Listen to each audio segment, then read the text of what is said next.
introduce our moderator for tonight, Scott Fisher. Scott is the Community Engagement and Opinion Editor at Mayoral. So thank you.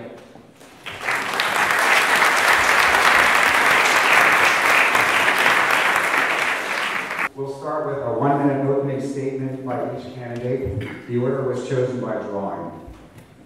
Questions. We will ask as many questions as we can in the space of about 90 minutes with a hard stop at 8:30. The candidates will have up to 2 minutes to answer each question. We have a timekeeper from York College. Thank you for joining us this evening. We will rotate who answers each question first based on the initial order. Each candidate gets 2 rebuttal cards for use during the course of the debate. They can be used after all 3 candidates have had a chance to answer a particular question.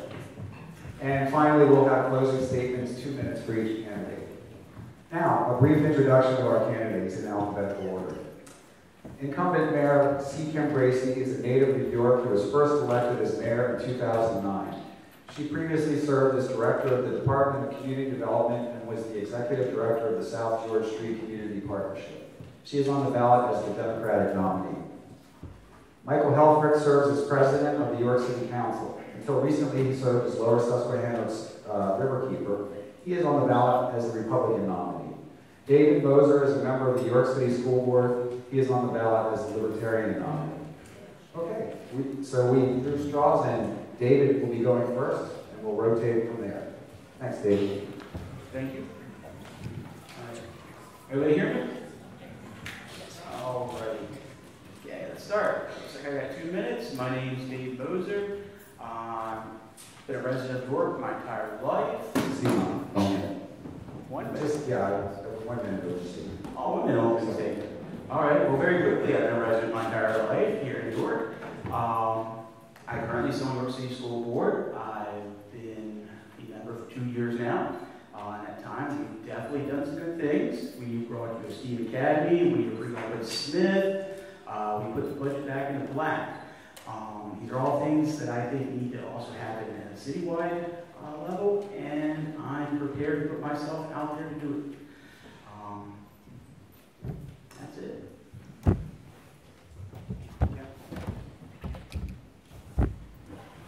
Good evening, everyone. Thank you to York College and the Daily Record for hosting this evening's event. We are here at York College's building in the city, the first of 2 of the buildings that they have in downtown York. Great things are happening all throughout our city. It's a great honor and a source of pride having served as our city's mayor these past 7 years. I am humbly seeking your support to continue the much work that we have in front of us that our community has already begun seeing.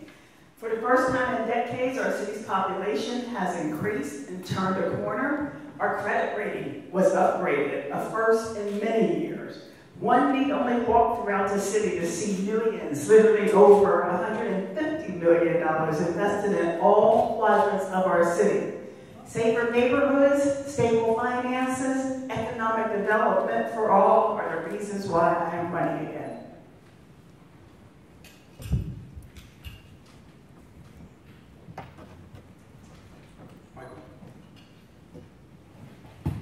Thank you for everyone, or for all of you joining us this evening. As your president of City Council, I make fact-based decisions to benefit all of our residents. I'm honest and I'm respectful, but I do not let others spin information for their own benefit. The fact is that our taxes have gone up 26% under Mayor Bracey, and I will reduce our taxes by running our government more efficiently and through increasing city revenue by creating a more business-friendly climate.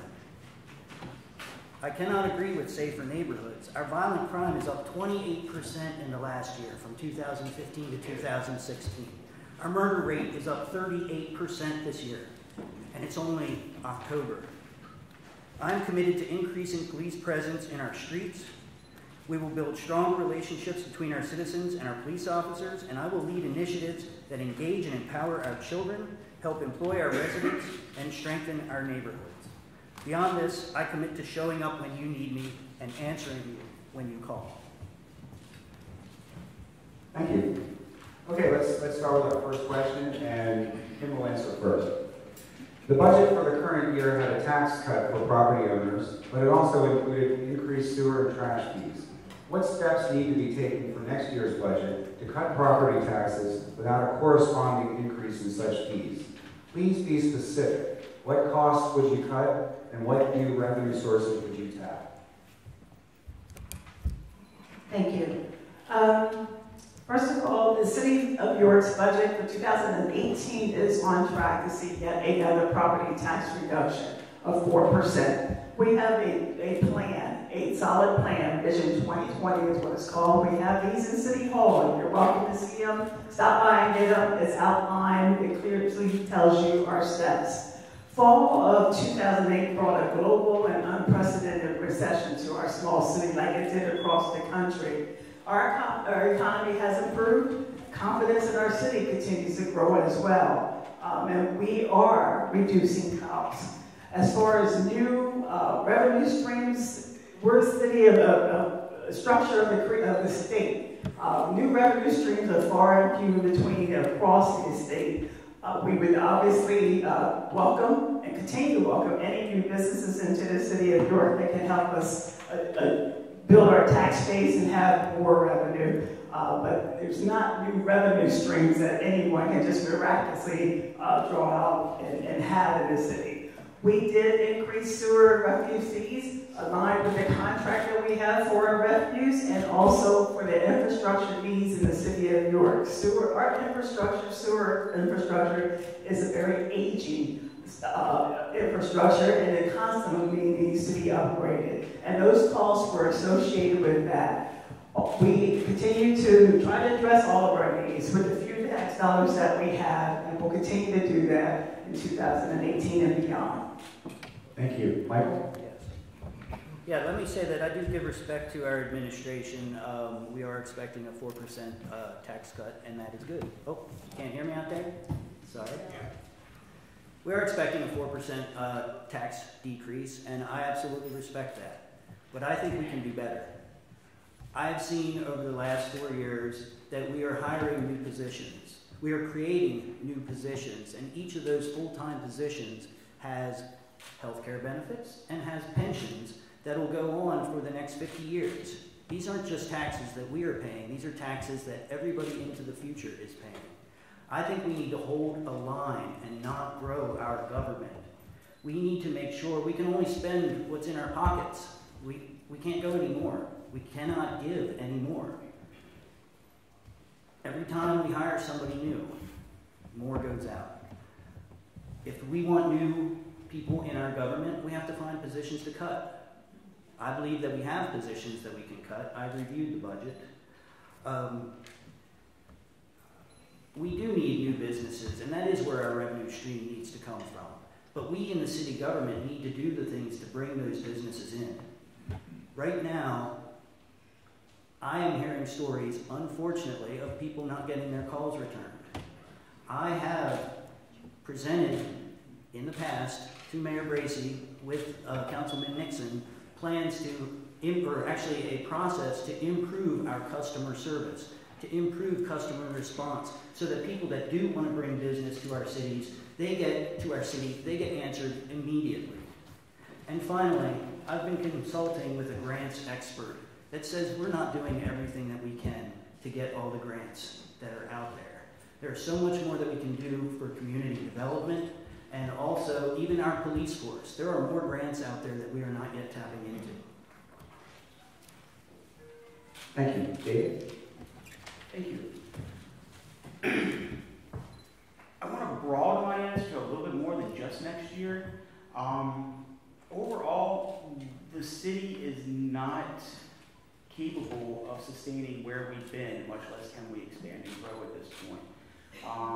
Like others have said, we do need to diversify the tax base. That involves a more proactive approach to bringing business into our city.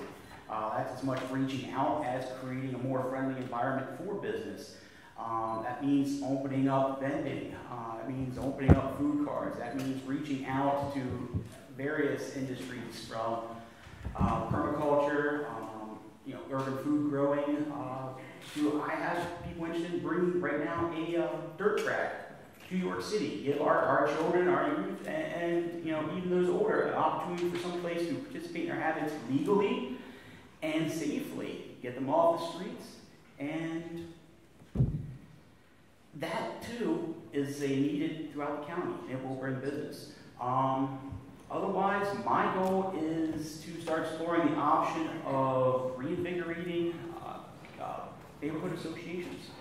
I want to be able to formalize them, help them get set up with the infrastructure they need, that they can actually begin to take on the task of their own local maintenance, from roads to sidewalks. Every neighborhood knows what it needs most right now, and everybody needs, whether that's camera on the corner because of crime or reckless driving, or if that's, they need more waste cans to encourage trash disposal properly. They need their sidewalks replaced. They know what's best. It's a little too complicated to get into in under a minute, but my goal is to actually start putting some of the power, and that means tax dollars, back in the residents' and neighborhoods' hands. Thank you. Thank you. Question number 2. Some social media commenters call York's downtown a, quote, green zone, referring to the heavily fortified area of Baghdad after the Iraq invasion. They claim the downtown is protected by police while other neighborhoods are left exposed to crime. Is the downtown a green zone? Does it get an inordinate amount of police protection? How would you balance the needs of the city/entertainment district with those in the neighborhoods?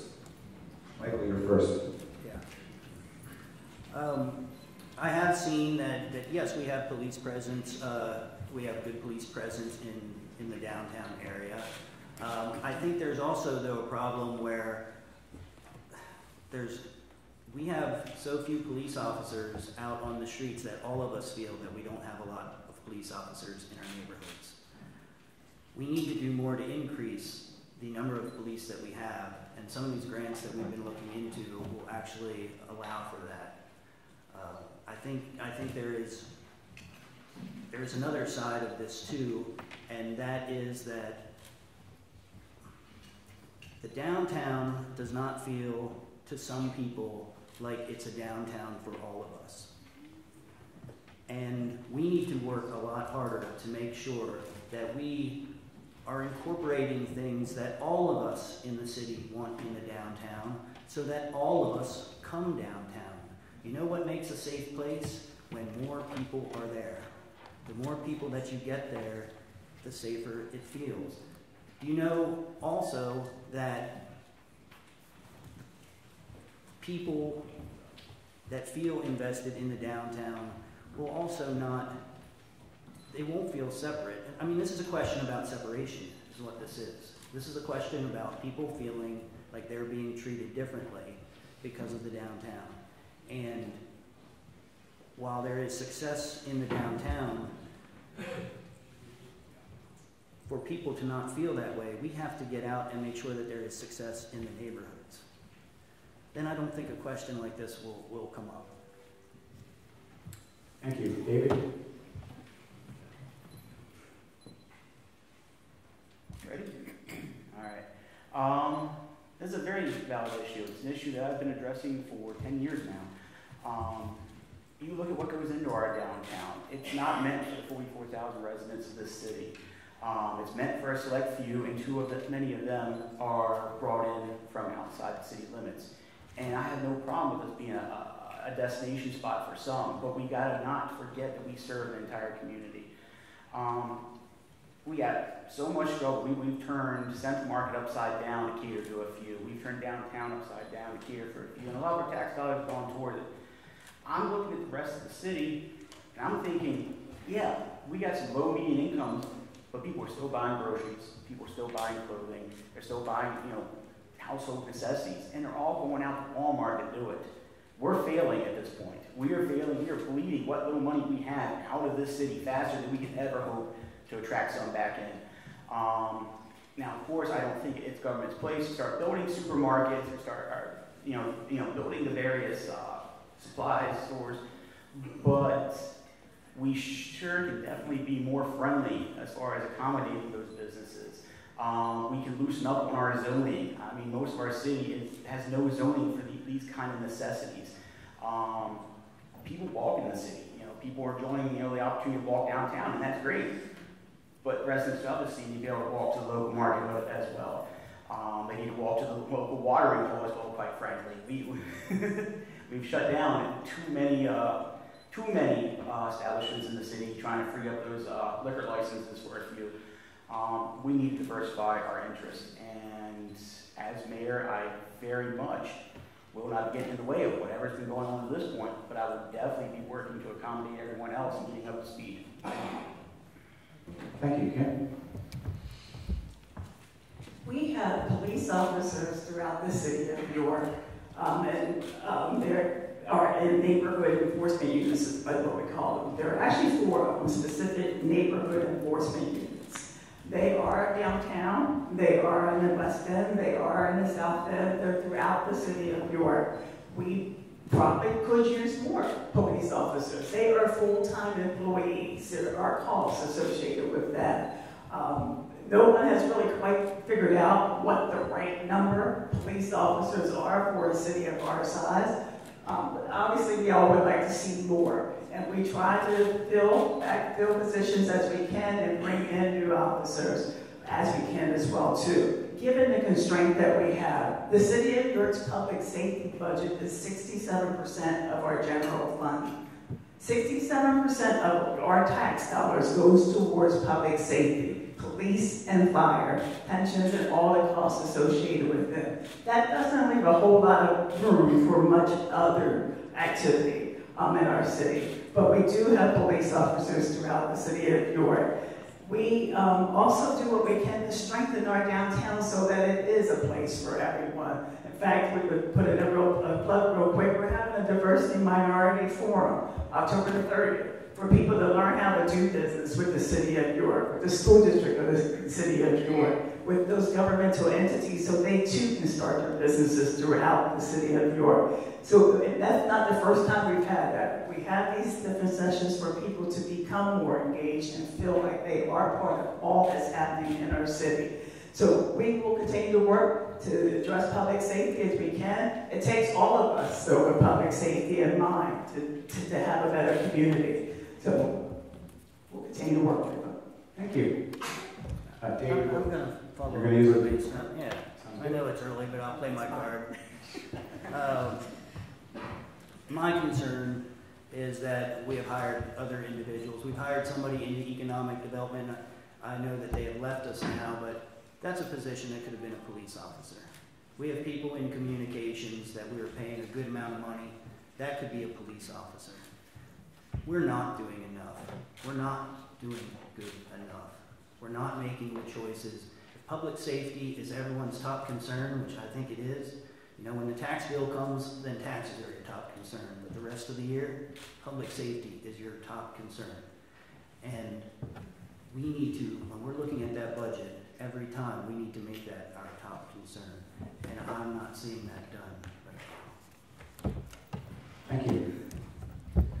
And we're off to the race. The waste of rebuttal as well. First of all, crime is down in the city of York. Major crime is down by 31%, and you can go on any city website, our city website, as well as the FBI website, and track that and see it for yourself. Facts don't lie. I am not making that up. Yes, one shooting, one crime is one too many. I hurt. My heart hurts when it happens. But crime, major crime is down in the city of York. The sky is not falling. We're all working together. You all are down here tonight, and so are so many other people enjoying our York. So we, again, working together can continue to address the crime, and we're doing a good job with that. Full-time police officers cost $100,000 a piece. A person in economic community development does not cost that much, and while it's not a new position, it was a position on the books that was filled. But police officers and public safety aren't cheap. But we do need them, and we recognize that and try to work with granting organizations. The county supports us with our police officers. Other entities does. Wellspan does. Building those relationships and encouraging others to help pay the costs will help us continue to address crime throughout the city of York. You're all in. Doubling down. I cannot find this 31% crime reduction. I've gone through these numbers. I've gone through every year back to 2000, and I cannot find it. I can find some, after crime went up 34% under Mayor Brenner, then I can see some more modest crime reduction. But here's the fact. In the last 3 years, this is only October, murders are up 38%. And it's only October. That's not showing a successful trend. When we look at math, we look at trends. 3 years. Violent crimes are up 28% between the last 2 years. That's not a trend that's moving the right direction. We have to look at these trends. I cannot find the number that keeps being quoted. And just one other thing is, am I too late? Oh, okay. I'm sorry, I thought it was a 30-second. 2 minutes. Oh, my. The other thing is that position, maybe we remember it differently, and we're talking about an economic development position. I remember approving that as a new position. I was on city council. I didn't want it. I voted against it. But that was money, I'm going to say that was $40,000 plus the benefits, $40,000 to $50,000. We've got other positions in communications that are in $70,000 range, plus $60,000 to $70,000 range plus benefits. You're right, the police do cost a little bit more than everybody else. You've got to pay for all their gear, you've got to pay for the cars, but okay, you know what? I'm ready to trade 2 administrative employees for 1 more police officer on our streets. Thank you. David? I'm good, thanks. Let's stay with the issue of public safety, and David will answer this one first. The York Police Department is in the midst of a gang-related crime reduction program called Ceasefire. Do you think it's working? If so, can you cite specific examples? And if not, what is your plan to counter gang and drug-related violence in York? Here we go. First off, no, I don't think it's helping. I really don't. As the gentleman just stated, we all got our eyes on it. We all hear the gunshots every night. Whatever they're doing, and unfortunately too much of it seems to be out of our eyesight, it's not working. Now, as far as what I hope to do, this again goes into a sort of complicated plan as far as empowering local communities. Along with empowering neighborhood associations with tasks such as overseeing their own maintenance, road replacement schedules, etc. I'm sorry, I'm trying to take a bite here. In addition to that, I want to twofold. First off, 30 seconds to each one here. I want to bring back resident oversight of police. York used to have it.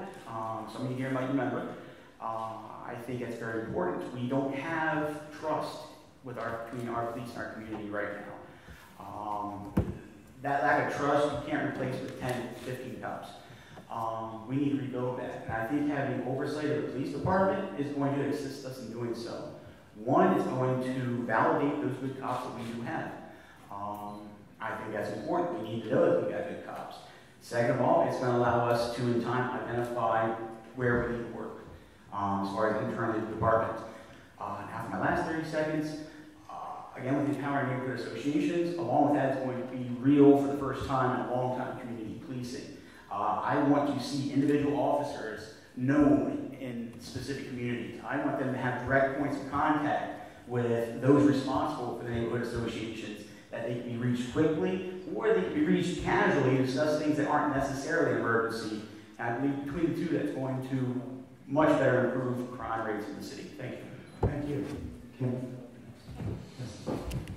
Well, of course I'm going to say it's working. I brought it to York. But at the same time, I'm not saying it's working because it's too early, and we have known that for a while. This is a blueprint program in partnership with the John Jay College, an expert university in criminal justice that is in the city of York. It is about gathering information. It's about engaging the community. It's about bringing services to some of our more notorious individuals in our community and helping them to divert their energies into other areas of their life. We were actively engaged with this program just since February. So I think it's too early to say. John Jay College would say it's too early as well too. But we know at the end of the day, addressing crime is our responsibility as a community, that we all have to be engaged and willing to stand up and address crime together. And collectively, this program calls for that, but collectively, I believe we can do that. As David indicated, we have police officers that know their neighborhood associations, they know they're assigned to neighborhood associations, they work closely with residents in some areas. And it's strengthening that whole community policing model where we have found success, and we know that will work. So we are working, peeling away the layers, getting to that. We all know what's happening nationally with policing in communities. York is no different, and it takes time. But we are engaging our community with police officers a lot more, and yes, I believe the program is on track for success, as does the funders. Thank you. Michael? This is great. I get to agree with both my opponents here. First, let me say that I agree completely with Mayor Bracy that this is too early for us to talk about whether this is successful or not. When I first read David Kennedy's book, Ceasefire, my friend John Naylor from the East Side, he donated some money, and we bought 30 copies of this, and we passed it around. This was, I think, back in 2012, about a year after his book came out. And that's when I found out that Chief Cayley had already been doing his master's, I think, on the program, and that was amazing. I'm sorry that it took us a little bit longer than I would have liked to get that implemented, but I am willing to be patient with this program because it does, in a small scale, what we need to do on a broader scale across the city. And that's make sure that people are given opportunity, that they are empowered to have a life that's not in crime, and that they are given employment, or they earn employment. We have too many people out there that are not employed, don't feel like they have opportunity, and are not empowered to just say, we're going to fix 5 or 10 of these criminals at a time. We need to do this globally. We need to have the career training and the job placement in every community, because when these people are supporting families, some of them are supporting communities, small communities, you know what I mean? They're not going to walk away from it unless they have something really solid that they can go back to. And we do have the community policing. I'm going to tell you how we actually make it work, and that is to have a mayor and to have pastors and grandmothers that walk around with the police officers and introduce those police officers in the neighborhoods, knock on the doors and say, we trust this guy. This is our option. Otherwise, you're giving away York City to the criminals. And I'm out of time. Thank you.